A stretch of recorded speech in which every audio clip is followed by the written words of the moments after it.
అంటే మనం నేర్చుకోవాల్సింది ఒకటి, మనకి ఇష్టం ఉన్నా ఇష్టం లేకపోయినా శరీరం మరణిస్తుంది. ఆ ప్రారంభం ఎంతకాలం ఉందో అంతకాలం అది తిరుగాడుతుంటుంది. అది నరసాపురంలో ఉండాలో, పాలకొల్లో ఉండాలో, అమెరికాలో ఉండాలో ఉంటుంది.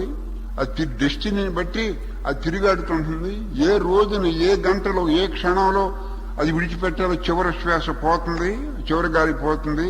కానీ ఇప్పుడు మనం చేయవలసింది ఏంటంటే, శరీరానికి మరణం రాకముందు శరీరాన్ని, ఇంద్రియాలని, మనస్సుని, మనకు భగవంతుడు ఇచ్చిన అవకాశాలని మ్యాక్సిమం ఉపయోగించుకుని మృత్యువు రాకముందే అమృత స్థితి పొందు. ఇది ఉపనిషత్తుల సారం అంతా. ఇది నువ్వు మ్యాక్సిమం ఉపయోగించుకో. ఏ ఋషి చెప్పినా సారం ఇది.